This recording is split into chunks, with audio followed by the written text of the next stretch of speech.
on your way to work, at the gym, or maybe just taking a short study break. Sounds like a good time. Perfect, because in this deep dive, we're tackling one of the most practical, foundational, and ultimately exam-relevant topics in performance management. Cost volume profit analysis, or CVP for short. Welcome. And yeah, CVP concepts. Yeah. They're not just, academic hurdles. They are absolutely the financial bedrock of how managers run businesses day to day. Right. Especially when they need to make quick, short-term decisions. Mm-hmm. So our mission today really is to help you translate these essential core components, fixed costs, variable costs, contribution into knowledge you can actually use. That's right. The goal here is definitely to move past just like memorizing formulas. We want you to really get the strategic engine behind profit planning. You can see CVP analysis basically as the fundamental link between three key things in any organization. Its costs, its sales volume, and of course, the resulting bottom line profit. Exactly. Yeah. If you boil it right down, CVP just helps management get clarity. It answers that crucial question. How sensitive is our profit structure to fluctuations in activity level? Right, whether things go up or down. Exactly. Whether those fluctuations are planned, like maybe a sales promotion, or unplanned, like, a sudden market downturn, CVP gives you that mechanism, that instant tool for doing that crucial what-if planning. Mm-hmm. It's pretty much the essential roadmap for financial survival and hopefully success in the short term. Okay, so let's begin this deep dive then. Let's build this structure right from the ground up. So before we can even think about calculating break-even points or figuring out target profits, we absolutely have to isolate the key financial components. Yeah, the basics. If CVP analysis is, say, the house, then these three definitions, variable costs, fixed costs, and contribution, they're like the foundation blocks, right? They dictate how stable the whole structure is. Good analogy. Let's kick things off with variable costs. Okay, variable costs. Well, these are the most dynamic element, you could say. By definition, they are costs where the total amount changes directly and proportionally with the volume of production or sales. So more production means more cost. Pretty much. Yeah. If you make 0 units, your total variable cost is 0. Simple. If you decide to ramp up production by, say, 50%, then your total variable cost should increase by 50% too. Makes sense. The classic examples here are things like raw materials, maybe direct labor that's tied specifically to production hours, or perhaps sales commission paid per unit sold. Okay, that proportional change in the total cost seems clear, but you mentioned there's a kind of a massive assumption baked into this definition, something that keeps CVP simple and linear. Yes. We need to assume stability at the unit level, right? Right. Precisely. This is, well, it's the crucial leap of faith we make in basic CVP modeling, while the total variable cost is bouncing around all over the place with volume. Yeah. The variable cost per unit is typically assumed to remain constant, especially for budgeting purposes, and particularly within what we call the relevant range of activity. Okay, the relevant range. We'll probably come back to that. But what happens in the real world then? What challenges that neat assumption? Well, the real world is always a bit messier, isn't it? Usually. Perfect constancy is pretty rare.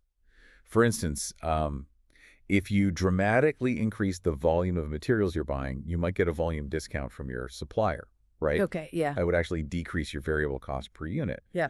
Or, conversely, maybe demand skyrockets and you suddenly have to pay overtime premiums or use less efficient machinery just to keep up. Mm-hmm. Your variable cost per unit could actually increase in that scenario. But, and this is key, for the sake of standard CVP analysis, we generally ignore those diminishing returns or economies of scale. We need that variable cost per unit to be steady. Otherwise, those nice linear graphs we're going to talk about later just wouldn't work. They'd be all curvy and complicated. Right, keeping it simple. That constancy is what makes the calculations predictable and manageable in this kind of static model. Got it. Provides the simplicity needed for quick modeling. And those variable production costs the ones that change based on what you actually manufacture. They have another important name, don't they? A strategic alias we should probably highlight. They do, yes. They're also known as the marginal cost of production. Marginal cost. And that name is significant because it really highlights their role in decision-making. The marginal cost is, simply put, the extra cost you incur by producing just one more unit, one additional unit. Okay. So when a manager is trying to decide, say, whether to accept a special one-off order at a lower price, that marginal cost is basically the minimum price they should even consider. The floor price. Exactly. because anything they get above that cost, well, it contributes positively towards covering fixed costs and making profit. It defines the absolute floor for those kinds of pricing decisions. Okay, so variable costs, unstable in total, but we assume they're stable per unit. Now let's flip to their opposite number. Fixed costs. These are the kind of reliable giants in the cost structure. Fixed costs are pretty much the mirror image, yeah. They're defined by their absolute immobility, at least in the short term. The total amount stays constant, regardless of the volume of production or sales. Right. These are often called period costs, because you incur them just by being in business for a specific period of time, like a month or a year. And the classic example everyone uses is factory rent, isn't it? That's the one. Whether you make one item or 1,000 items, or maybe you even shut the factory down for 2 weeks for maintenance, that rent bill lands on your desk, and it's exactly the same. Okay. Correct. Other common examples might be things like insurance premiums, property taxes, maybe the salaries of senior managers or the admin staff. Costs that are necessary just to maintain the capacity to produce, but they don't actually vary with how much you use that capacity. But hold on, this introduces a bit of a challenge, doesn't it? This is where managers need to think quite critically, I suppose. We talked about variable costs, having that assumed constant unit cost within the relevant range. Doesn't the same idea, that relevant range, also apply to fixed costs? Doesn't that make the term fixed potentially a bit misleading? Ah, that is a critical insight, yes. And it's where the nuance really lies. When we say fixed costs are constant, we mean constant only within a certain defined, relevant range of activity. Okay. So if your production volume goes from, say, 50% capacity up to maybe 80% capacity, your rent probably remains fixed. Well, But what if you suddenly need to jump way up to like 150% capacity? that big jump. You might have to lease a whole second warehouse or maybe hire a second full-time supervisor whose salary is now suddenly a new layer of fixed cost. Ah, so the total fixed cost line on the graph isn't flat forever then. It jumps up in big steps if you go outside that relevant range. Precisely. Those are often called step costs or stepped fixed costs. But for standard CVP analysis, we assume we're operating comfortably within the current relevant range. Meaning, for the scope of our short-term planning, those total fixed costs are treated as unchanging, immutable. Okay, that clarifies the relevant range idea. Now let's tackle the other crucial nuance you mentioned earlier, the idea of avoidable fixed costs. If a manager is thinking about a big decision, like shutting down a whole product line or a segment, they can't just look at the total company fixed costs, can they? No, absolutely not. This is a really important distinction between, let's say, pure CVP calculation for break-in and broader short-term decision-making. CVP typically deals with the existing ongoing fixed costs, like the rent for the whole factory, which has to be covered regardless of which specific product is sold inside it. Right, the shared costs. However, when a manager is considering shutting down, say, product line B entirely, they must identify the avoidable fixed costs associated with line B, those costs that would actually disappear if the shutdown happens. Can you give us a specific example? What would be an avoidable fixed cost in that scenario? Okay, sure. Let's imagine product line B employs its own dedicated full-time foreman. That foreman's salary is a fixed cost relative to the volume of product B produced, right? Makes sense. But if line B is permanently shut down, that foreman's salary is now avoided. It goes away. If the manager was only looking at the total fixed costs for the entire company lumped together, they might overlook that immediate saving. I see. So, while CVP assumes total fixed costs are fixed for the basic break-even calculation, managers making tactical decisions like segment elimination or outsourcing must dig deeper and differentiate those avoidable fixed costs. That really clarifies the distinction. Okay. CVP uses the big aggregate fixed cost we have to cover, but smart decision-making means knowing which bits of that total are actually negotiable or avoidable depending on the decision. Exactly. Right.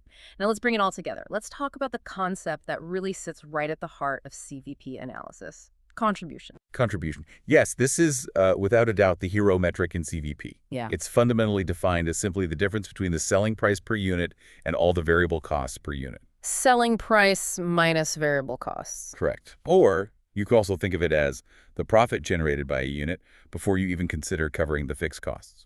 Okay, but why is it the hero metric? Why do we focus so much on contribution instead of, say, gross profit or net profit? Well, because contribution is the only element that truly varies predictably and linearly with sales volume. And crucially, it is the sole source of funding available to cover your fixed overheads. Okay, walk us through that sequence again. How does it work? Okay, imagine you sell 1 unit of a product. That revenue comes in. Immediately, part of it is used to cover the variable costs specifically associated with making and selling that unit, the materials, the direct labor, the commission, whatever. Right, the direct costs of that sale. What's left over that's the contribution amount for that unit is entirely dedicated to doing just one thing initially, Mm-hmm.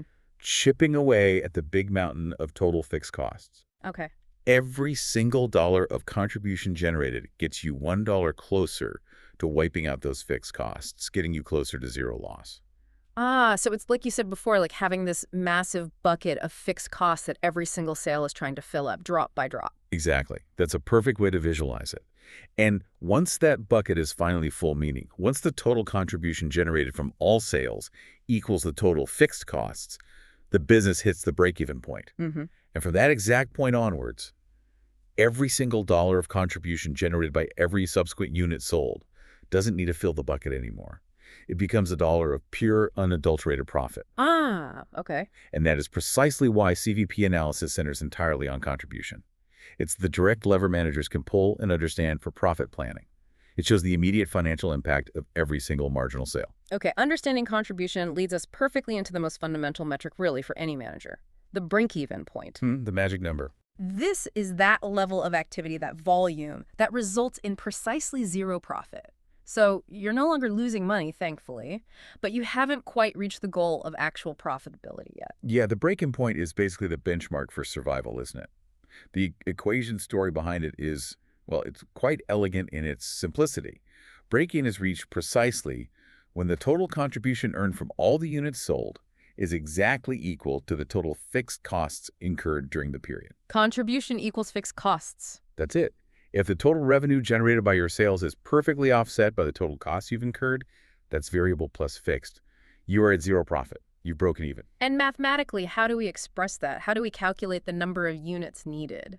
Well, since we know the total fixed costs for the period, we assume they're fixed, remember? Right. And we know the contribution generated per unit, which we also assume is constant. Mm-hmm. Then calculating the required sales volume is pretty straightforward. You just take the total fixed cost figure and divide it by the contribution per unit. Total fixed cost divided by contribution per unit. Exactly. That calculation gives you the number of units that you absolutely must sell just to cover all those fixed costs. Okay, let's make this really concrete for everyone listening. Let's use that simple numerical scenario from our source material, Product X. We can walk through the numbers nice and slowly. Great idea. Okay, let's imagine Product X is a relatively low-cost item. The business sells it for $6 per unit. Okay, selling price $6. The variable costs, materials, maybe some direct labor, add up to $2 per unit. Variable cost $2. So the resulting contribution per unit is $6 minus $2, which equals $4. Contribution $4 per unit. Okay, Mhm. so every time a manager sees a $6 sale come through for Product X, they know $2 instantly vanishes to cover the direct costs, leaving $4 behind specifically to fight against that big pile of fixed costs. Exactly right. Now let's assign some fixed overhead to the business. Let's say the factory rent, the insurance, the admin salaries, all that stuff totals $1,000 per period, maybe per month. Total fixed cost $1,000. Okay, so the manager needs to know how many units of Product X must they sell to generate that required $1,000 in total contribution. The calculation is simply $1,000 fixed costs divided by the $4 contribution per unit. Okay, $1,000 divided by $4, that gives us 250 units. So 250 units is the magic line, the break-even point. What actually happens right at the moment they sell unit number 250? Okay, at precisely unit number 250, the business has generated exactly $1,000 in total contribution. That's $4 per unit times 250 units. Right. That $1,000 of contribution perfectly offsets the $1,000 of fixed costs they incurred. So net profit is zero. The business has covered all its costs, but it hasn't made any profit yet. Okay, perfectly balanced. And then what happens at unit 251, the very next one? Unit 251. That sale still brings in another $4 of contribution. But now, since all the fixed costs have already been covered by the first 250 units, that entire $4 contribution from unit 251 instantly becomes $4 of pure net profit. And every unit after that adds another $4 to the profit pile.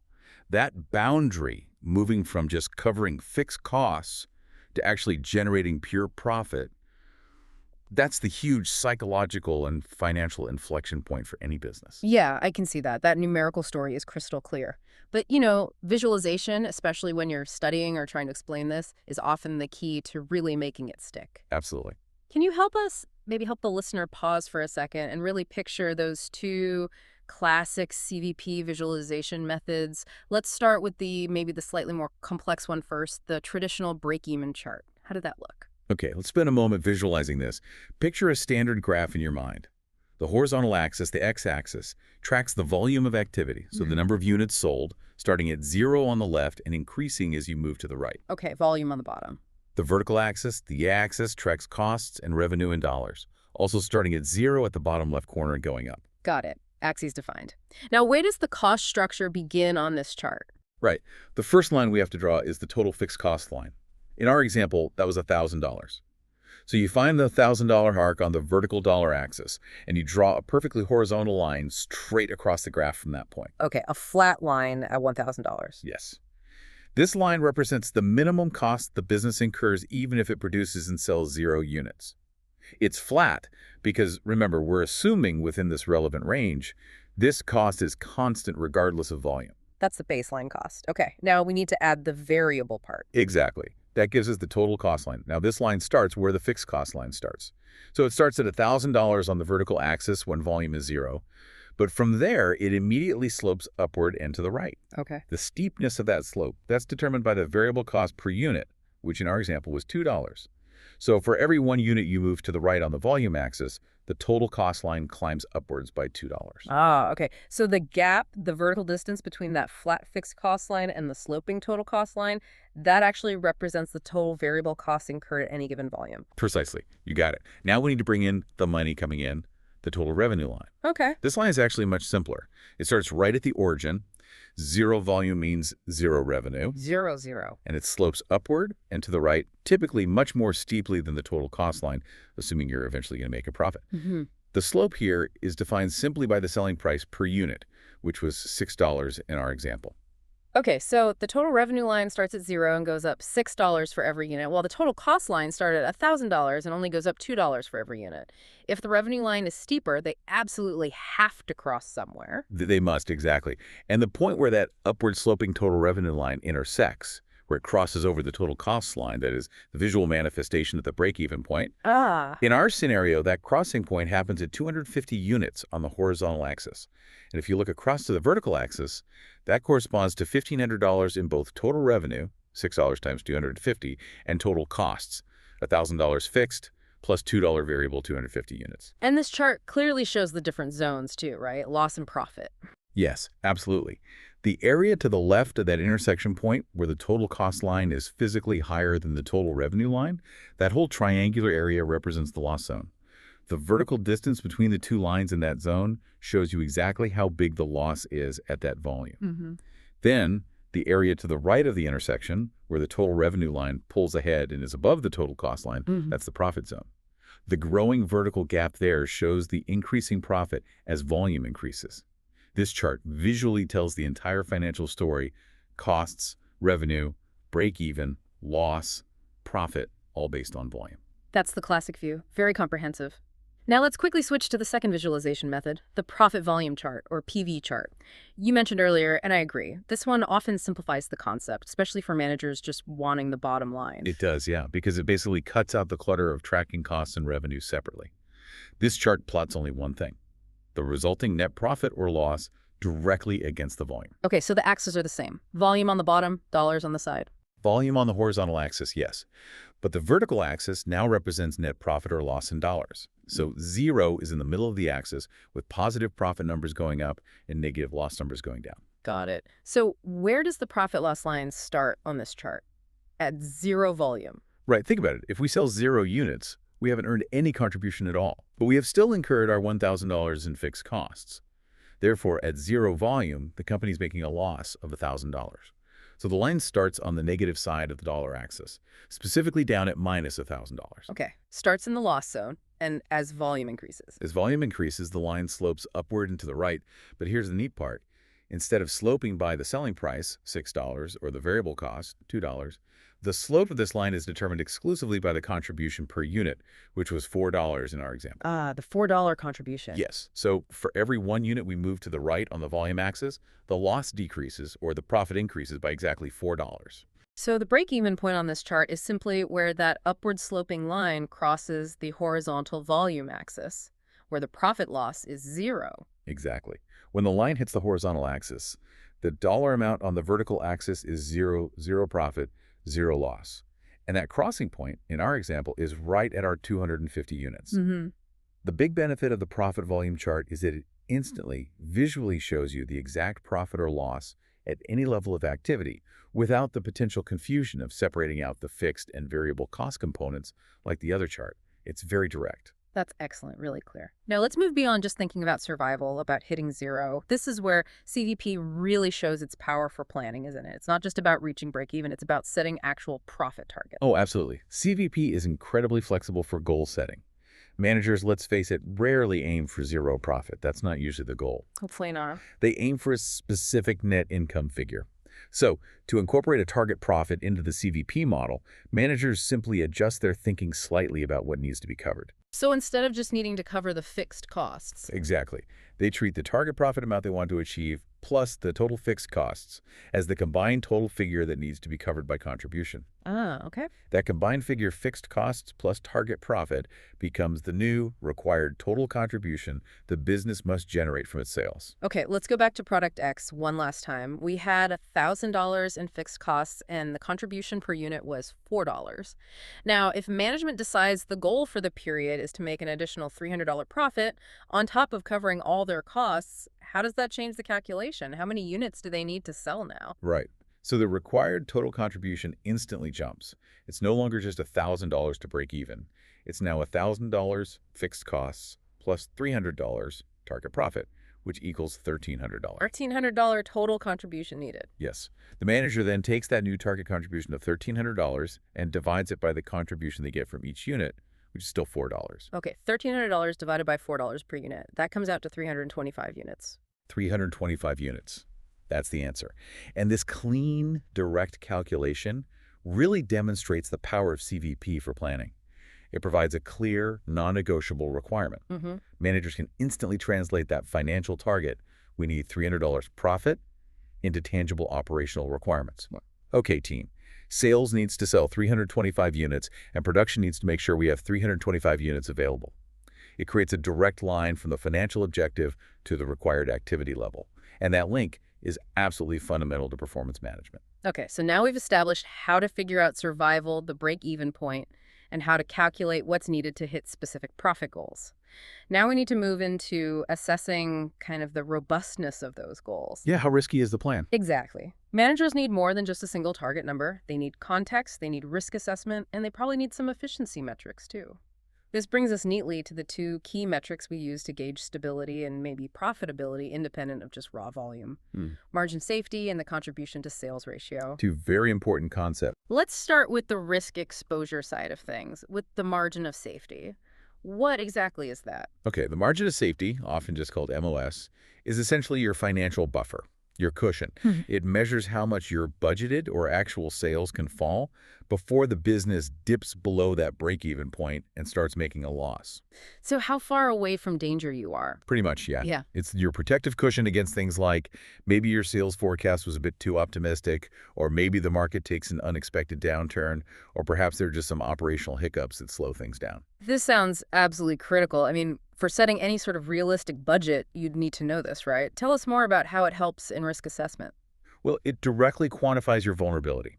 Imagine you have two companies, A and B. Both are budgeting for $1 million in sales revenue. Okay. But company A has a break-even point way up at $950,000. Company B, however, breaks even much lower, down at $600,000. Big difference. Huge difference. Which company is in a safer position? Clearly, company B. Its margin of safety is much larger. MOS identifies just how thin that margin between budgeted sales and break-even really is. Right. If your budgeted sales are only just barely above break-even, like company A, then even a minor issue, maybe a customer pays late or a competitor runs a temporary promotion, stealing a few sales could instantly push you into the loss zone. A higher MOS generally signals lower risk exposure and a more robust, stable budget. That makes perfect sense. But let me just push back on that slightly for a moment. What if the margin of safety is extremely high, say 50% or 60%? Could that actually suggest the business is being maybe too conservative in its planning? Could a manager look at a really huge MOS and think, hang on, we're leaving significant growth or profit on the table here. Maybe we should invest more in marketing or perhaps expand our fixed capacity? That's an excellent, more sophisticated point. You're absolutely right. You're moving beyond just calculating the risk to thinking about managing strategic opportunity. A very high MOS certainly implies extreme stability, which is good. But stability often comes at the cost of potentially missing out on higher growth. If your MOS is, say, 50%, it means you cover all your costs very, very quickly with relatively low sales volume. A proactive manager might then ask, why are our fixed costs so low?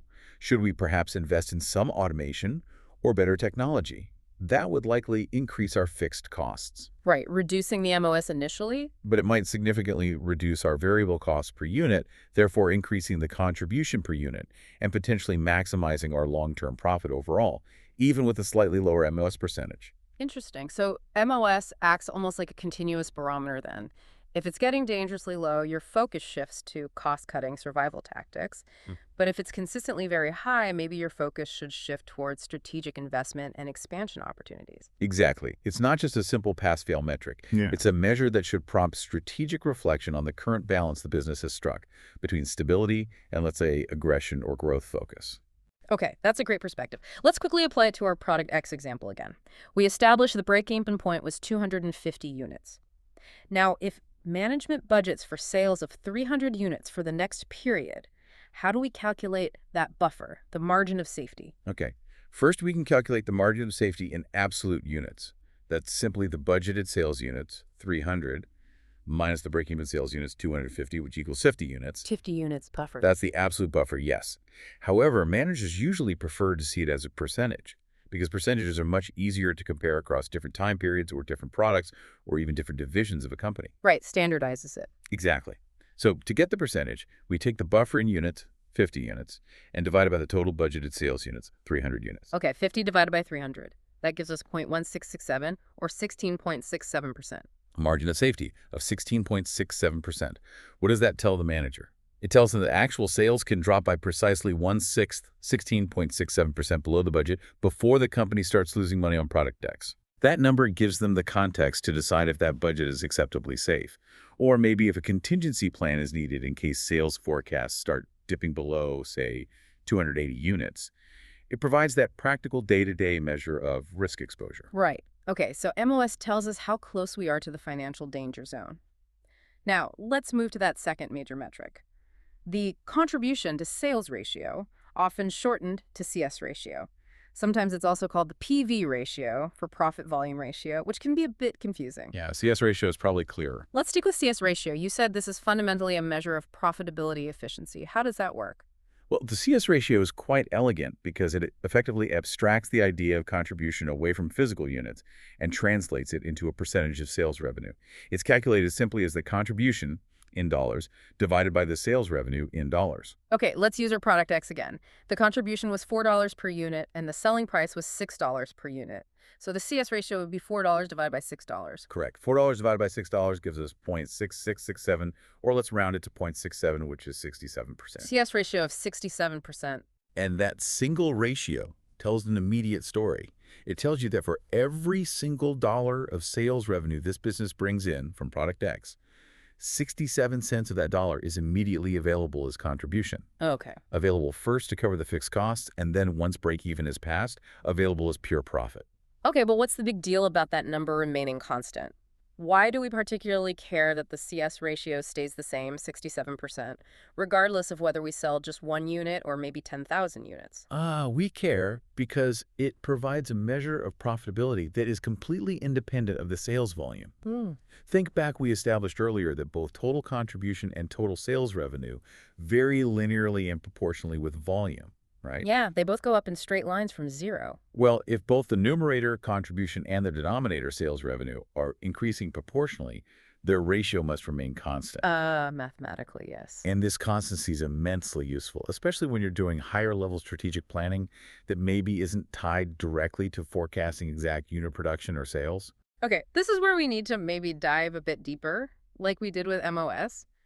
How exactly do managers use this constant ratio? How does it simplify planning when they're maybe setting overall revenue targets or trying to justify expenditures that aren't tied to specific units, like maybe a big advertising campaign or a capital investment? Right, this is where it becomes a massive strategic advantage. The CS ratio acts as a direct shortcut to figuring out revenue requirements. Instead of doing the multi-step process, figuring out the required contribution, dividing by contribution per unit to get units, then multiplying units by selling price to get revenue. Yeah, that's a few steps. Managers can use the CS ratio to instantly determine the required sales revenue needed to achieve a desired contribution target. Okay, let's run through a quick calculation concept. How would that work for setting a revenue target based on a needed contribution? Okay, let's take a slightly different scenario. Suppose the marketing department comes to the manager proposing a major capital expenditure. Maybe they want to buy a new piece of equipment costing $50,000.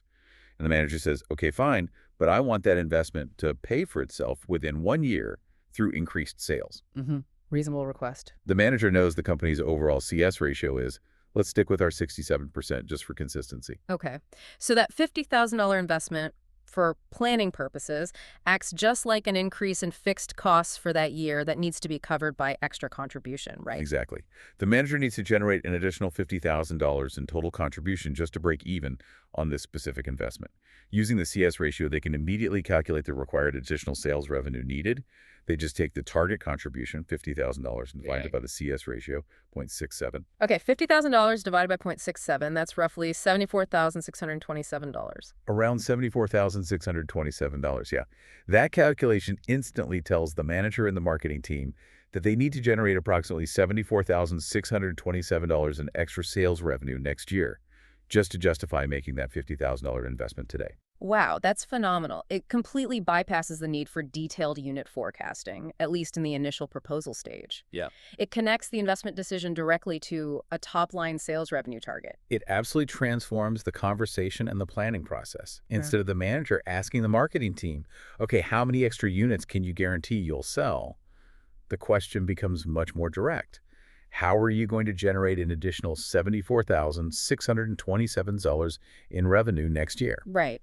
The CS ratio acts like a powerful leverage multiplier for every sales dollar earned. It shows how much revenue is needed to generate each dollar of contribution. And presumably it could also be used when allocating resources like an advertising budget across different market segments or products. If a segment A has a much higher CS ratio than segment B, maybe you're strategically justified in directing more of your limited advertising spend towards segment A. Absolutely. You hit on another key strategic application. Knowing that every dollar of sales revenue generated in segment A yields, say, 70 cents of contribution, while every dollar in segment B only yields 30 cents, well, it makes perfect sense to prioritize spending where the return toward covering fixed costs and generating profit is highest. So the CS ratio isn't just a calculation tool for finding break-even points. It's an active guide for strategic resource allocation and sales prioritization, which actually flows perfectly into our next section, where things get a bit more complex, dealing with multiple products. Okay, yeah, because everything we've discussed so far has relied on this nice, simple idea that the business sells just one uniform product, our old friend, Product X. Life was simple with Product X. It was. But the reality check, of course, is that most companies sell several different products, sometimes hundreds or even thousands. And inevitably, some will be high-margin products, some will be low-margin, maybe some are just high-volume loss leaders. This real-world complexity must throw a significant curveball into standard CVP analysis, right? Because now each product has its own unique selling price, its own distinct variable costs, and therefore its own individual CS ratio. It does. That's the moment where basic CDP analysis has to adapt to reality. When you're looking at the overall company level, trying to figure out the total profitability, and covering the entire portfolio of the company's fixed costs, rent, central admin, etc. Right, the big shared costs. You can no longer rely on a single clean contribution per unit or a single CS ratio. Those total fixed costs for the entire factory, the entire central payroll, They have to be covered by a mix of sales from all the different products. Okay, so if the total fixed cost basically remain the same big lump sum that needs covering, but the contribution stream coming in to cover it is now really varied and complex depending on which products are selling, how does CVP analysis cope? How can management still calculate an overall break-even point for the whole company? Well, the only way CVP analysis can really handle this and still provide a single overall company break-even point, the total revenue the entire company needs to achieve to cover all its fixed overheads, is by using an averaging technique. Averaging. Specifically, the analysis has to calculate a weighted average CS ratio for the entire portfolio of products. Okay, weighted average. That's That all. sounds important. It means we can't just take the CS ratios of all the products and simply average them, can we? We have to account for the proportion, the mix of sales volume or sales revenue that each product actually contributes. Exactly right. You can't just average a 70% ratio and a 10% ratio and get 40% if you sell way more of the 10% product. The weighting is crucial. This average CS ratio is typically based on the budgeted total sales revenue and the budgeted total contribution expected across all the products combined. It inherently reflects the company's expected or budgeted sales mix. Okay, let's try and picture this with that multi-product example mentioned in the sources. I think they had 3 products, C, V, and P. Maybe product C is a high volume, low margin product. V is kind of middle of the road, and P is maybe the specialty high margin item. Yeah, let's assume something like that. We'd first need to calculate the individual CS ratio for each one. So maybe, just hypothetically, product C, the cheap one, has a CS ratio of only 25%. Product V, middle, is even lower at 12.5%. But product P, the fancy one, has a really healthy CS ratio of, say, 37.9%. Right, quite different ratios. Very different. Now, to get the overall company average, we need to know the proportion of total sales revenue each of these is expected to contribute. Let's say the budget assumes product P and C will each bring in 40% of total revenue, and V will bring in the remaining 20%. When we blend those individual ratios together using those revenue weights, 40%, 20%, 40%, we might calculate a weighted average CS ratio for the whole company of, say, 30.3%. Okay, so we now have a single functional CS ratio number, 30.3%, that represents the average contribution generated per dollar of sales for the entire business based on the expected mix. How is that average ratio then used to calculate the overall break-even point? Well, it acts exactly like the single product CS ratio we were using before. If the total budgeted fixed overheads for the entire company are, let's say, $8,000 for the period, Okay. we simply divide that total fixed cost figure, $8,000, by the weighted average CS ratio we just calculated, 0.3 or so. Right. $8,000 divided by 0.303, that gives us a required total break-even sales revenue of approximately $26,403. Let's call it $26,400. Around $26,400, yeah. So $26,400 is the magic total revenue number the combined sales team must hit across all products, C, V, and P, for the company as a whole to break even. And that works regardless of whether that $26,400 comes mostly from selling product C or mostly from P or a mix. Crucially, no. It only works as long as the sales mix stays the same as the budget mix we use to calculate that 30.3% average ratio. That is the absolutely necessary mathematical simplification we make. But it relies on a massive and potentially quite dangerous assumption that we really need to dig into, the stability of that sales mix. Okay, yes, let's definitely dedicate some time to this crucial caveat. It sounds like the major real-world limitation when applying CVP to multi-product businesses. What exactly is the risk here? Why is relying on this average ratio potentially so hazardous? Right. The crucial caveat, the big warning sign, is that the calculated overall break-in point, that $26,400, and the weighted average CS ratio, 30.3%, are only valid if the actual mix of products sold remains pretty much unchanged from the budgeted mix. Okay. Management has projected, in our example, that 40% of revenue will come from high-margin P, 40% from low-margin C, and 20% from very low-margin V. That specific blend gives us the 30.3% average. But what happens if the market suddenly shifts? What if, say, a competitor launches a cheap alternative to our high-margin product P, and as a result, customers suddenly start buying significantly more of our really low-margin product V, the one with only a 12.5% CS ratio? That's the nightmare scenario for this calculation. If the actual sales mix shifts unexpectedly away from the high-margin products and towards the low-margin ones, maybe the total sales revenue even stays the same at $26,400, but the proportion coming from V doubles while P halves. Right. Then the company's actual weighted average CS ratio will drop dramatically. Maybe it drops from the budgeted 30.3% down to, say, 25% in reality. And if the average CS ratio drops? If the average CS ratio drops, it means the business now needs more total sales revenue to generate enough contribution to cover those same $8,000 in fixed costs. The actual break-even point will suddenly be much higher than the $26,400 they originally calculated and planned for.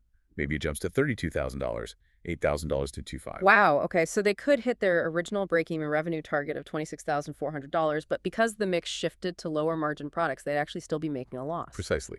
They'd be pushed much closer to the loss zone or actually into it without even realizing it if they only track total revenue against the original budget. So that average CS ratio is a powerful planning tool, yes. But it's a snapshot based on a potentially delicate, volatile sales reality. A significant shift in the actual sales mix basically invalidates the original break-even forecast. It's highly destabilizing, potentially. This is why managers absolutely must monitor the actual sales mix constantly, not just the total sales figures.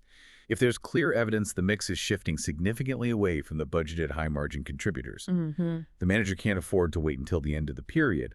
They need to immediately initiate a revised CVP calculation using the new emerging actual mix proportions to understand the new, likely higher break-even risks they're facing right now. Okay, that makes the risk very clear. But this is also where we can move from just calculating the average for mandatory reporting or budgeting to using the data for smart strategic insights, right?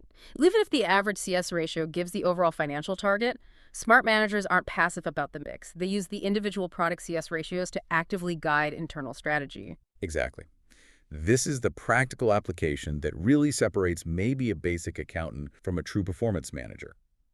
Looking back at our example products, CV and P, product P, had the highest individual CS ratio at 37.9%. Right, the most profitable per dollar of sales. Strategically, managers understand that focusing resources, time, effort, money on selling more of product P yields the fastest possible return on every sales dollar earned, specifically in terms of covering those fixed costs and getting to overall profitability quicker.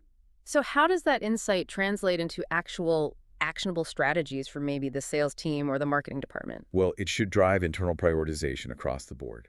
That individual CS ratio becomes a key determinant for everything from how you structure sales commissions to where you focus your promotional spending. Ah, commissions. Absolutely. Managers should seriously consider structuring sales commissions to actively incentivize the sale of the high CS ratio products more than the low ones. Why offer the exact same commission rate for selling a unit of low-margin C as you do for selling a unit of high-margin P? That doesn't make strategic sense if your goal is overall company profit.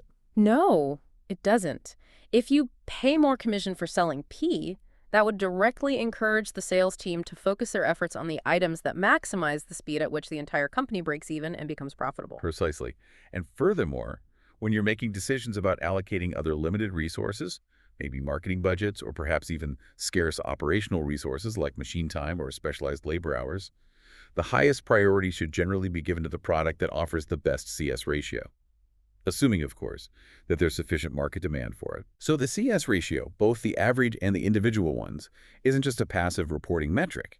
It should be a live, active optimization tool that helps ensure that every marginal bit of sales effort or resource deployed yields the maximum possible contribution towards covering those fixed costs and ultimately generating profit for the company.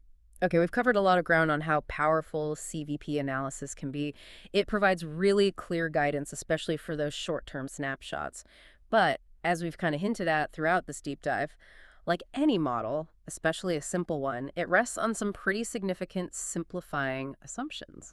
All models have them. And for any serious learner listening, or any manager who wants to use this CVP data critically in the real world, recognizing these foundational limitations is probably just as important as knowing how to do the calculations themselves. Yeah, absolutely. That's the true sign of mastery in performance management, isn't it?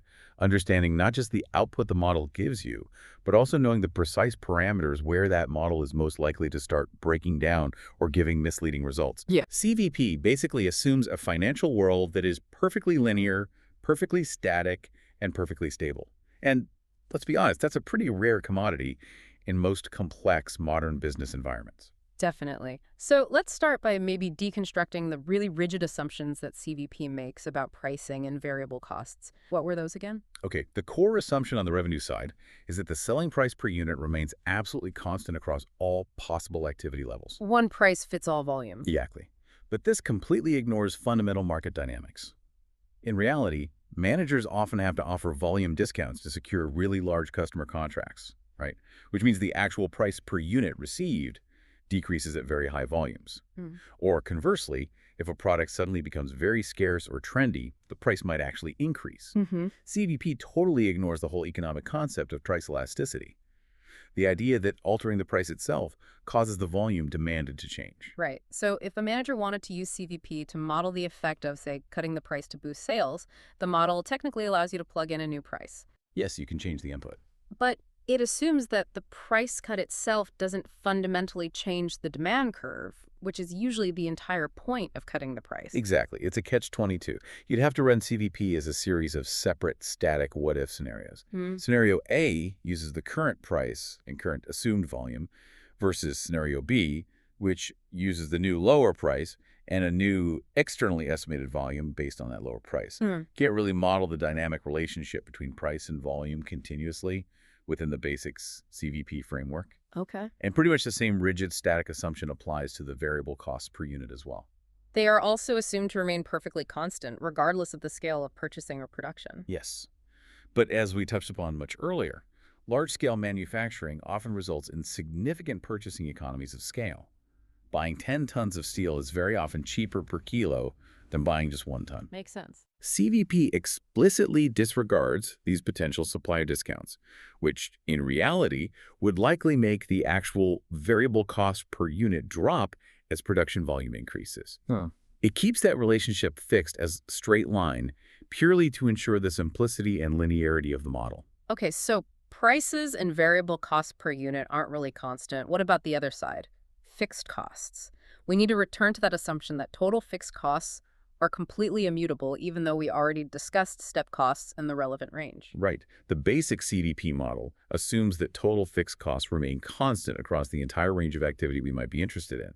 It fundamentally ignores that problem of step costs. Yeah. Imagine a company that's currently operating its main production line 16 hours a day, 2 shifts. Okay. They hit a major sales target or win a huge contract that now requires them to run the line 247, 3 shifts.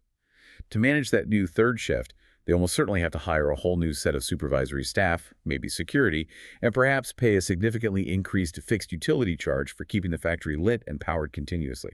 Right. Those are definite cost increases, but they're fixed for that new level of operation. It's like stepping up to a new plateau of fixed costs. Precisely.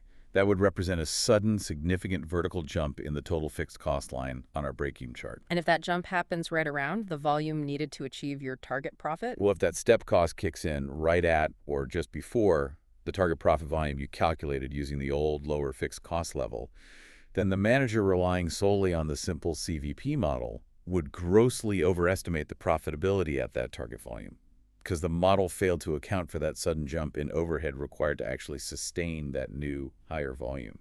Ouch.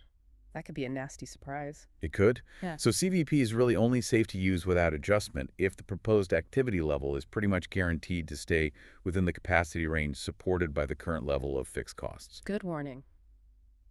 Okay, finally, there's one more critical assumption, one that simplifies the entire production and sales flow quite dramatically. The assumption about inventory levels. Ah, yes, this is a major technical simplification, but it's important to be aware of. The standard CVP model assumes that the level of production in a period is exactly equal to the level of sales in that same period. Production equals sales. Which means, effectively, we assume there are no changes in the levels of finished goods inventory held by the business. Every single unit that is made is assumed to be immediately sold within that period. Okay, why does that simplification matter so much to a manager? What's the implication? It matters profoundly because it allows CVP analysis to work purely under the principles of marginal costing, sometimes called variable costing in the U.S. Under marginal costing, fixed production costs are treated entirely as period costs. They are expensed in full in the income statement for the period in which they are incurred, regardless of sales levels. However, if inventory levels were allowed to change, for example, if production consistently exceeded sales, leading to a buildup of inventory, then under the normal financial accounting rules, which typically use absorption costing, some of those fixed production overheads would be absorbed into the value of that closing inventory sitting on the balance sheet. Okay. Yeah. Trapped in inventory value. Exactly. And that creates a potential disconnect between the sales volume in the period and the reported profit for the period, because some fixed costs aren't hitting the income statement immediately. So the basic CVP model neatly sidesteps that whole absorption costing complication by just assuming there's no change in inventory, so no fixed costs get trapped. Precisely. It assumes production equals sales, therefore closing inventory equals opening inventory, therefore all fixed costs hit the income statement now, making profit directly and solely responsive to sales volume, which is exactly what makes CVP so beautifully simple and direct for short-term what-if analysis. But managers absolutely must recognize that the profit figures calculated using a CVP model, which uses marginal costing principles, will often differ from the profit reported in the official financial statements, which usually use absorption costing, if inventory levels are actually fluctuating significantly in reality. That's a really important practical point for reconciliation. Okay, so if we were to summarize the proper scope and application for CVP, for a manager listening or maybe a learner preparing for a practical exam scenario, how should we clearly delineate CVP's utility given all these restrictions and assumptions we've just discussed? Okay, I think the key is positioning. CVP provides a vital, clear, and relatively simple snapshot, primarily for short-term tactical planning and decision-making. We're typically talking about looking ahead maybe a few months or perhaps a quarter or two, where you can reasonably assume that market prices, supplier costs, and your current factory capacity are likely to remain fairly stable. Okay, short horizon, stable conditions. Yes. It is arguably the definitive model for quickly understanding the immediate marginal financial effect of a specific operational change. Things like, should we accept this special one-off order at a discount? What's the likely impact of running this short-term sales promotion? What happens if we briefly shut down one production line for maintenance? The CVP gives you quick answers to those kinds of questions. Right. But the moment the key variables themselves are expected to shift significantly, maybe you're launching a completely new product into a highly competitive market where the price will be volatile, or you're planning a major factory expansion that will fundamentally change your fixed cost structure, or you're trying to forecast profit 5 years out. Right. Longer term, more dynamic situations. Then the basic CVP assumptions really start to break down. And at that point, the manager absolutely needs to switch to using more sophisticated financial modeling tools. Tools that can actually incorporate nonlinear relationships, like price elasticity or economies of scale, and handle things like capacity constraints and step costs properly. So CVP tells the essential foundational story of how your fixed costs get paid off by contribution. Yes, brilliantly. But it's definitely not the final chapter, maybe not even the whole book, of corporate financial planning. That's a great way to put it. It's the vital opening chapter, but not the whole story. Hashtag tag outro. Okay, that brings us towards the end of our deep dive today into cost volume profit analysis. We started by defining CVP as really the key to unlocking how activity levels drive profit, focusing on that core idea of the linear relationship. We then isolated those three absolutely essential components, variable costs, fixed costs, and digging into the important nuances around avoidability and the relevant range, and of course, the crucial central element of contribution. Yeah, the hero metric. We then established the break-even concept, that minimum level of activity needed just for survival, and we spent some time visualizing it in detail through both the classic break-even chart and the often simpler profit volume chart.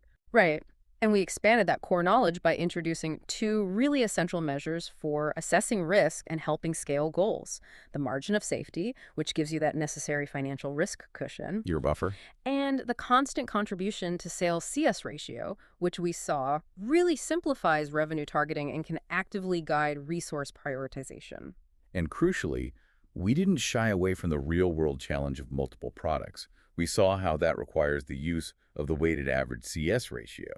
But we also spent significant time on the strategic risks that come with relying on that average, especially if the actual sales mix proves volatile. Yeah, that was key. And finally, we made sure to underline the fundamental limitations and the static assumptions underpinning the whole CVP model, always remembering that in the real world, prices, costs per unit, and even fixed costs and capacity are very rarely truly constant. Absolutely. But ultimately, I think the enduring power of CVP analysis lies in its accessible simplicity, its Hmm. ability to give management a reasonably quick, directional answer to that fundamental business question. Yeah. What if? And honestly, understanding the underlying relationship and the structure, why contribution matters so much and how it rapidly works to cover those fixed costs first, that conceptual understanding is far more valuable in the long run than simply memorizing the formulas. If you can master the concepts, the basic financial structure of almost any business becomes instantly much more legible to you. That's a great takeaway. And here's maybe a final thought for you, the listener, to explore on your own. While CVP is often taught using these manual calculation models and simple graphs, Yeah, the basics. the underlying principles you've just explored, things like contribution maximization, break-even point determination, sensitivity analysis, these are actually the core logic engines that dictate many of the sophisticated, modern, dynamic pricing algorithms used by airlines and hotels, and they also drive the complex operational planning software used in global logistics and manufacturing resource planning. That's a fantastic point. The fundamental concept you've just got your head around is, in many ways, quietly running large parts of the modern economy. Understand CVP. And you understand the basic logic that drives profit. It's foundational. Absolutely. Well, if this deep dive helped you connect the dots on CVP analysis, make sure you follow us and stay tuned for more deep dives designed to provide that confident, approachable shortcut to mastering the core concepts of performance management. We hope it was useful. We'll see you on the next deep dive.